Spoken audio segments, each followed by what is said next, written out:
Hello guys, welcome to Prep and Peace. Question number 6 क्या बोलता है ना। क्वेश्चन नंबर 6 बोलता है कि A and B can complete a piece of work in 12 days. मतलब ए और बी मिलके किसी काम को 12 दिन में करते हैं। B can complete same work in 24 days. B अकेले कितने दिन में कर लेगा? 24 दिन में। तो find the time taken by A to complete the whole work alone. तो ए यदि अकेला उस काम को करेगा तो कितने दिन में करेगा, ये क्वेश्चन पूछा गया। ठीक है, इसका दो मेथड से हम लोग देखेंगे। एक तो कन्वेंशनल मेथड जो हम लोग जानते हैं, जो हम लोग सीख के रखे हैं इससे पहले वाले वीडियो के थ्रू, फंडामेंटल्स में जो मेथड बताए थे, मेथड नंबर 2 जो बताए थे, उससे हम लोग पहले देखेंगे यहाँ पे। ठीक है, तो मेथड 1 उसी से बनाएंगे हम लोग। तो ए प्लस बी मिलके 12 दिन में कर रहे हैं, बी अकेले कितने दिन में कर रहा है? 24 दिन में। इस तरह से लाइनिंग दे देंगे और यहाँ पे क्या लिखते हैं हम लोग, जो एलसीएम होता है इन दोनों का, तो वो लिख दिए 24। तो यहाँ से 12 से डिवाइड किया 24 को, 2 आया, 24 से ही डिवाइड किया तो 1 आ गया। तो हमको क्या पता चला कि बी 1 है और ए प्लस बी कितना है? 2 है। ये इफिशियंसी बताता है। ठीक है, तो बी का इफिशियंसी 1, ए प्लस बी मिला के 2। तो बी यदि 1 होगा तो ए प्लस बी यदि 2 होगा तो ए कितना होगा? 1 हो जाएगा। तो इसीलिए ए अकेला कितने दिन में करेगा? तो टोटल काम जो एलसीएम होता है वही टोटल वर्क हो जाता है, डिवाइडेड बाय ए का इफिशियंसी। ए का भी निकला ना 1, तो 24 डेज। ठीक है, अब दूसरा एक फार्मूला मेथड से हम लोग कर सकते हैं। तो मेथड 2 क्या है? Formula method.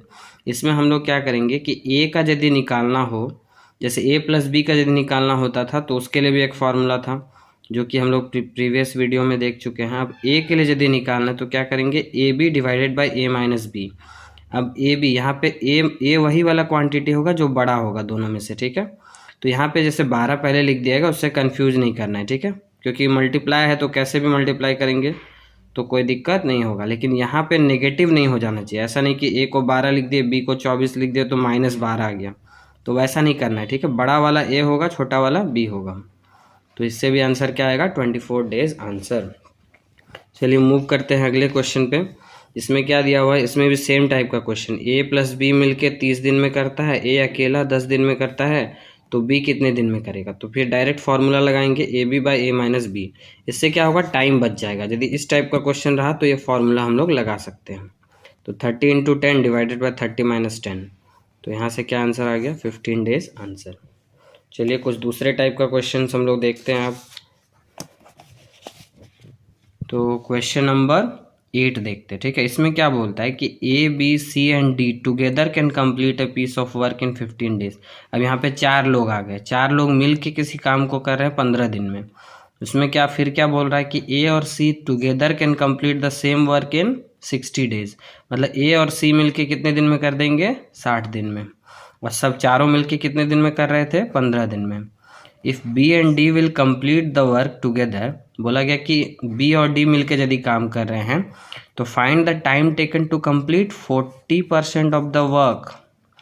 मतलब पूछा गया कि बी और डी मिलकर यदि काम करेंगे तो 40% जो काम है, मतलब टोटल काम खत्म नहीं करना है, बस 40% काम करना है बी और डी को मिलके, तो कितना टाइम लगेगा वो पूछा जा रहा है। ठीक है, तो यहाँ से क्या लिखेंगे? A plus B plus C plus D मिलके कितने दिन में करते हैं? 15 दिन में। ए और सी मिलके कितने दिन में? 60 दिन में। अब ऐसे लाइनिंग दे देंगे। यहाँ पे क्या लिखते हैं? एलसीएम। 15 और 60 का एलसीएम तो 60 ही हो जाएगा। 15 से डिवाइड किए तो 4, 60 से डिवाइड किए तो 1। यानी हमको क्या पता चला? ए प्लस सी जो है 1 के बराबर है, और A plus B plus C plus D कितना है? 4 के बराबर। ए प्लस सी यदि 1 होगा तो यहाँ से देखिए ऐसे लिखे हैं, यदि ये 1 होगा तो बी और डी कितना बचेगा? 4 में से 1 घटा देंगे, ये दोनों 1 हो गया ना, ये दोनों मिला के 1 हो गया।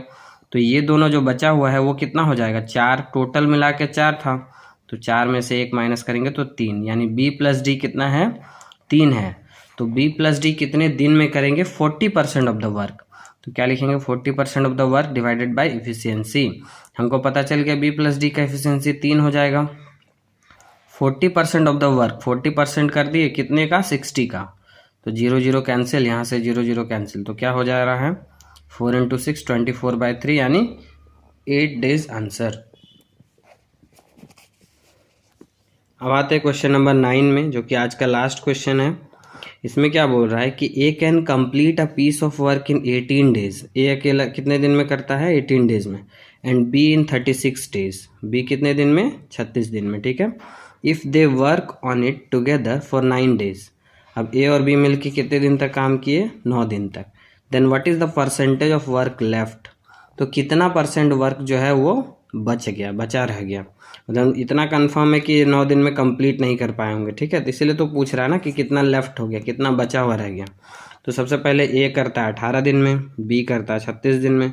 ऐसे लाइनिंग दिए, एलसीएम लिख दिए 36, 18 से डिवाइड किए तो 2, 36 से डिवाइड किए तो 1। अब इन दोनों को मिला देना है तो 2 + 1 कितना हो जाएगा? 3 हो जाएगा। ए प्लस बी मिल के इफिशियंसी दोनों का मिला के। If they work together for 9 days then portion of work completed, मतलब कितना काम कर देंगे वो लोग 9 दिन में। तो 3 इसका इफिशियंसी है और 9 दिन काम कर रहे हैं, यानी 27 हो जाएगा। अब वर्क लेफ्ट, कितना काम बच जाएगा? टोटल काम कितना है? 36, 36 में से 27 माइनस, यानी 9 काम बच जाएगा। अब परसेंटेज में बताना है, तो परसेंटेज ऑफ वर्क लेफ्ट कैसे निकालेंगे? 9 डिवाइडेड बाई टोटल वर्क, 9 बचा हुआ है, टोटल कितना है? 36 इंटू 100। तो क्या हो गया यहाँ से? 25% काम जो है बचा हुआ रह जाएगा। ये आंसर हो गया।